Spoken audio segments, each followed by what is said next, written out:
vous écoutez RTL. Maison, jardin, cuisine, brocante. Avec Bernard Poirette sur RTL. Il est 9h39. Maison, jardin, cuisine, brocante, par ordre d'apparition, Laetitia, Églantine, Thierry et Sébastien, bonjour. Mais bonjour Bernard. Laetitia, Bonjour à tous. Bonjour à tous. Alors là, je dois dire que mettre du parquet sur les murs, pourquoi pas? En tout cas, assurément, c'est une proposition pour fin bricoleur du dimanche. Oula oui. Oui, voilà, ce que je vous propose, c'est une déco pour les murs, pas du tout pour les fins bricoleurs, Ah c'est bon plutôt niveau bricoleur débutant, ce que je vous propose. Nous allons poser du parquet sur les murs, et quand je dis parquet, je parle du parquet stratifié qu'on achète en lame, clipsable, et qui est pas cher et qui est normalement destiné au sol. C'est pour le sol. Qu'est-ce que vous voulez qu'il foute sur les murs? Et ben voilà, on va comprends pas. quand même le poser sur les murs grâce à un kit qui s'appelle Au Mur. Le Oui. système est très simple, Sébastien. Il y a des rails qui sont à visser dans le mur, des rails qui sont en plastique, donc ça se découpe facilement au cutter. Oui. Il n'y a même pas besoin d'être deux, parce qu'en fait, dans le kit, vous avez des petites pastilles adhésives.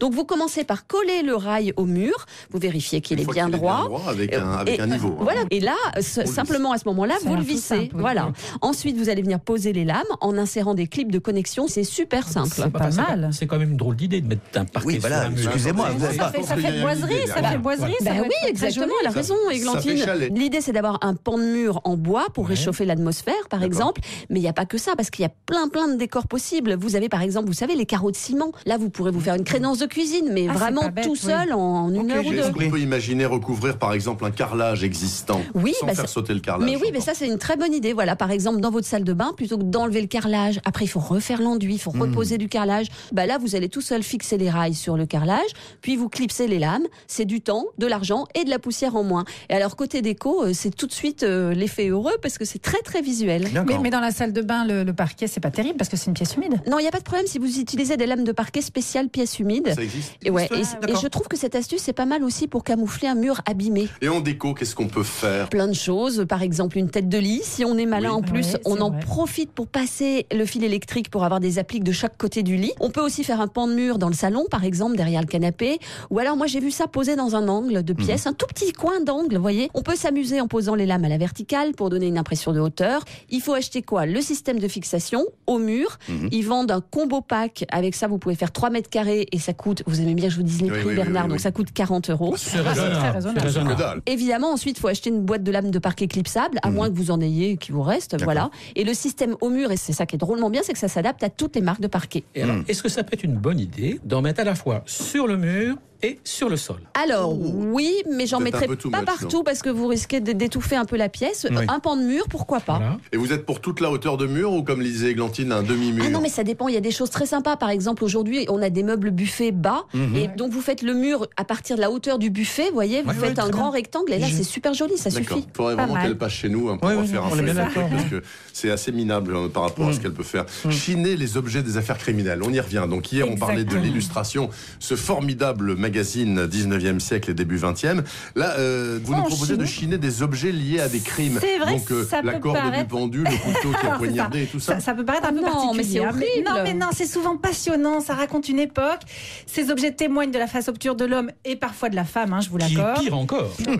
Allons. En tout cas, si vous êtes passionné par les faits divers, et il y en a beaucoup, c'est une Eh oui. spécialité bien française, vous pouvez soit retenir votre place pour assister à un procès, mais je vous propose plus simple, allez tout simplement Mais chiner. moi, je suis totalement d'accord avec vous. Mais quels objets exactement? Alors, ce sont évidemment des brocanteurs assez spécialisés, mais on peut trouver, avec de la chance, des objets ayant appartenu à des criminels. Des ordonnances médicales du terrible docteur Petiot, par exemple. Ça fait froid dans le dos. Mais je vous assure, c'est lui Il qui a a tué, assassiné il a tué. des dizaines de résistants, de juifs qui voulaient fuir la France pendant l'occupation. Je rappelle qu'il faisait disparaître les corps dans sa chaudière. Ah ouais, On peut c'est aussi ça. trouver des pièces à conviction, mais là, je suis pas sûre qu'elles soient authentiques. Ouais. C'est vrai que c'est scellé, c'est pas ça qu'on va trouver, mais on peut trouver des documents d'audience, des pièces d'avocats qui, elles, n'ont pas l'obligation d'être remis aux archives publiques. D'accord. Et puis, on trouve des photographies. On trouve des photos qui montrent le tueur, l'avocat, le public. Des photos prises, bien sûr, avant tout, durant les suspensions d'audience. Bien sûr. C'est cher. Ça me tente pas trop, moi, votre ça va truc, hein. entre 1 et plusieurs dizaines de milliers d'euros. Oh. Si le tirage est original, bien sûr. Il y a par exemple des photos qui ont été prises pendant le procès Dreyfus. Ah ouais. Mais on peut en chiner à partir de 100 € pour des photos d'affaires moins connues. Vous pouvez aussi chiner des livres édités au sujet de ces affaires. Là, c'est plus simple. Édités à la même époque, il y en a de nombreux, par exemple sur le procès Pétain, qu'on peut trouver à partir de 40 €. On trouve des photos photos, des cartes postales, au sujet en particulier des outils d'identification. Ça, c'est très intéressant, les outils d'identification que met au point la France, en particulier le célèbre Alphonse Bertillon, inventeur de l'anthropométrie. Absolument. C'est passionnant. Et on trouve évidemment pas mal d'illustrations, j'imagine, parce qu'il n'y avait pas toujours des photos. Évidemment, aujourd'hui, les photographes, c'est totalement interdit. On trouve beaucoup les fameux dessins d'audience. Le prix, c'est en fonction de la qualité du dessin. Bien entendu, là aussi, la faire représenter, si elle est très médiatisée, fait grimper les prix. Il y a aussi les illustrations des journaux de l'époque, le journal, le soir, le petit journal et bien sûr l'illustration dont je vous ai parlé hier. Alors, on trouve de 15 à 30 euros les caricatures du génial Bertillon. De 25 à 40 euros, vous pouvez trouver un numéro de L'Œil de la police. C'est un journal à sensation du début du XXe siècle. On trouve de 100 à 500 euros les photographies d'identité judiciaire de petite taille, avec des prix bien plus élevés quand elles représentent des stars du crime comme Bonnet ou Landru, par exemple. Il y a aussi un lieu que vous vouliez nous suggérer. Alors, ça vraiment, je vous le conseille. Allez visiter l'exposition permanente du musée de la préfecture de police de Paris. Ça doit être bien. C'est rue Montagne-Sainte-Geneviève, où vous avez également le musée du barreau de Paris. Franchement, ça vaut le détour. Par ailleurs, je vous signale que Charlie Hebdo, nos confrères de Charlie Hebdo, quand ils suivent des procès d'assises, ils font des croquis d'audience. Absolument. Et c'est formidable, c'est vraiment très intéressant. Merci beaucoup, mes amis. La suite de Maison Jardin Cuisine dans un instant. Les palmiers de Thierry. Et les navets glacés, mais très chauds de l'ami Sébastien. Suite et fin, F-A-I-M. De l'aventure du navet. À tout de suite sur RTL. Maison, jardin, cuisine, brocante. Sur RTL. 9h48. Suite et fin de Maison Jardin Cuisine Brocante. Thierry Denis, nos beaux palmiers de Nice se meurent. 350 000 palmiers sont peut-être condamnés. C'était une véritable tragédie, au moins visuelle. Oui Bernard, la Côte d'Azur serait défigurée. Du Var aux Alpes-Maritimes. Des palmiers parfois centenaires. Et c'est pareil en Espagne, en Italie et en Tunisie, tout le monde tremble. Parce que là, il y a un enjeu économique énorme. Le palmier dattier. Et pourquoi il meurt? Le charançon. Et il n'y a pas que le charançon. Déjà, il y a des comme chenilles. la mouche pour l'olivier. Des chenilles insatiables qu'on arrive plus ou moins à freiner avec un insecticide bio, le spinosade. Et bien sûr, le deuxième parasite, c'est le coléoptère, le charançon rouge de Bornéo, qui est un véritable tank. C'est un insecte de guerre. Alors ces larves s'incrustent dans le cœur des palmiers. Il les dévore comme des gros vers blancs avides. Ah, mais alors pourquoi il fait autant de dégâts, votre charançon, là? Parce qu'en France, il n'y a pas d'ennemis naturels. Déjà, on a essayé d'utiliser des insecticides de synthèse. Il y en a un autorisé, efficace, mais cher et compliqué quand même à prendre. En plus, les grandes municipalités de la Côte d'Azur sont réticentes.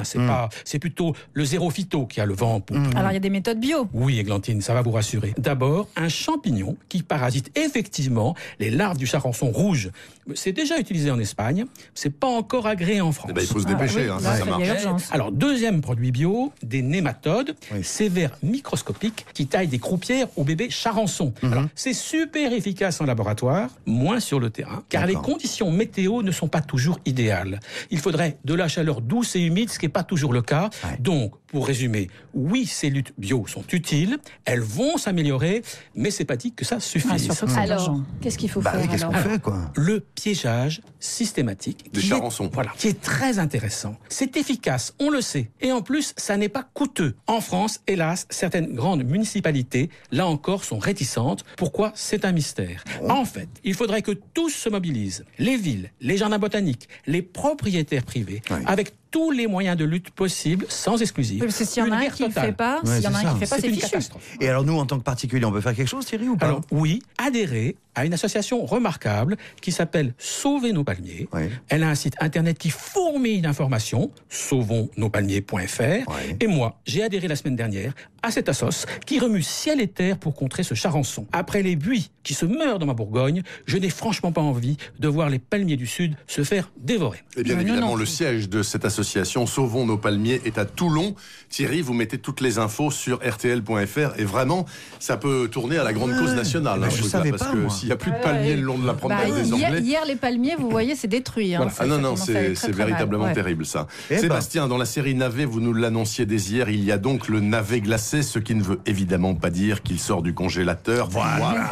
On est d'accord. Mais pour ceux d'entre vous qui seraient au fond de la classe, vous savez, près du radiateur bien chaud, on va va quand même devoir rappeler que glacer, ça veut simplement dire qu'on enrobe nos petits navets dans une préparation qui est à la fois grasse, ici du beurre, grasse et très légèrement sucrée, une petite pincée de sucre ou de miel ou de sirop d'érable, peu importe. Et c'est ça ce qu'on appelle glacer en cuisine, les amis. Lustrer, faire briller tout en faisant confire, voilà ce qui se passe. Alors au boulot, moi je suis à fond pour le glaçage de vos navets. Oui, c'est bien. Alors on prend, non pas vos navets jaunes d'hier, mais les petits navets classiques, pas trop gros.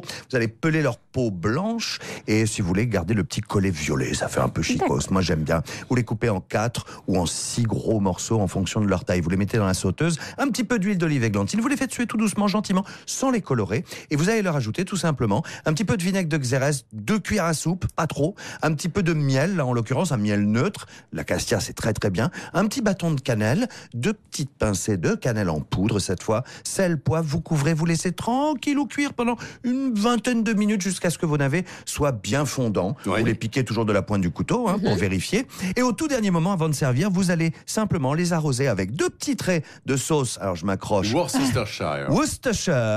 Ça coûte rien, ça coûte 2 €, c'est parfait. Exactement. Et 2 petits traits de sauce de soja, vous faites attention. C'est pas trop salé, quand même. Non, mollo. Non, ça va aller. Ne salez pas trop fortement l'ensemble, évidemment. Et tout ça dans le joli légumier des années 50, avec une petite pincée de cébette ciselée, là, comme ça, ou un peu de cerfeuil, c'est terminé à table. C'est super bon. Voilà. Moi, je veux bien passer à table, mais quand même, à côté, j'aimerais bien manger quelques petites choses d'un peu plus consistantes. Oui, c'est vrai que là, j'ai fait que des légumes. Oui, j'ai fait que la garniture. On est 6 ce midi, Thierry, autour de la table. Oui. Eh ben, on va dire que c'est le nombre de convives idéal pour une petite épaule d'agneau. Ah oui. Qu'est-ce qu'on en dit? Ou un gigot, c'est bien aussi. C'est vrai que ça fait longtemps. Oui, ça fait longtemps que je vous ai pas fait de gigot. C'est une question de budget, Laetitia. L'épaule, c'est quand même nettement plus abordable. C'est vous qui invitez. C'est moi qui rince. Si vous voulez.